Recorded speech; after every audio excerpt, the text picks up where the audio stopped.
Hi friends, అందరికీ వందనాలు. అందరూ ఎలా ఉన్నారు? బాగున్నారా? మనము ప్రతిరోజు ఏ డేట్ ప్రకారం ఆ డేట్ చదువుకుంటాం కదా, సామెతల గ్రంథం. అలాగే ఇవాళ డేట్ ప్రకారం 24వ అధ్యాయం చదువుకుందాం. ఒక చిన్న రిక్వెస్ట్ అండి, మీలో ఎవరైనా కొత్తగా నా ఛానల్ చూసినట్లయితే నా ఛానల్ సబ్స్క్రైబ్ చేసుకోమని మనవండి. అలాగే స్టార్ట్ చేసుకుందాం.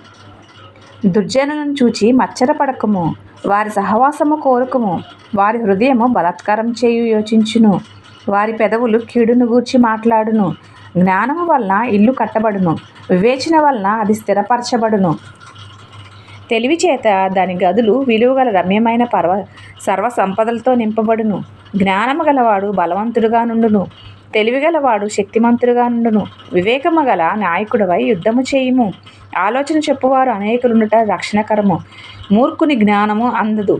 గుమ్మమునొద్ద అట్టివారు మౌనులై ఉందురు. కీడు చేయ పన్నాగములు పన్నువానికి తంటాల మారి అని పేరు పెట్టబడును. మూర్ఖుని యోచన పాపము. అపహాసకులు నరులకు హేయులు. శ్రమదినమున నీవు కృంగినడలా నీవు చేతకాని వాడగుదువు. చావునకై పట్టబడిన వారిని నీవు తప్పించుము. నాశనమందు పట్టుకు జోగుచున్న వారిని నీవు రక్షింపవా?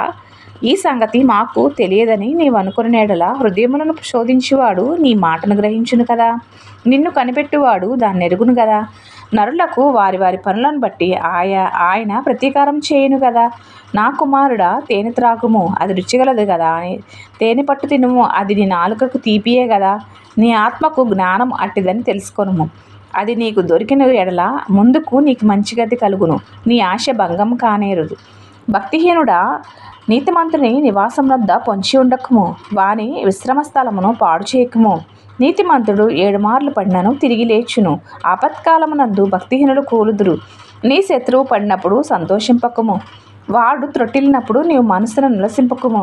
యెహోవా అది చూచి అసహించుకుని వాని మీద నుండి తన కోపము త్రిప్పుకొనేమో. దుర్మార్గులను చూచి నీవు వ్యసనపడకము, భక్తిహీనుడల్లా మచ్చరపడకము. దుర్జనునికి ముందుగతి లేదు, భక్తిహీనుల దీపము ఆరిపోవును. నా కుమారుడా, యెహోవాను గనపరచుము, రాజును గనపరచుము. అలాగు చేయని వారి జోలికి పోకుము. అట్టి వారికి ఆపద హఠాత్తుగా తటస్థించును. వారి కాలము ఎప్పుడు ముగియునో ఎవరికి తెలియను. ఇవియు జ్ఞానులు చెప్పిన సామెతలే.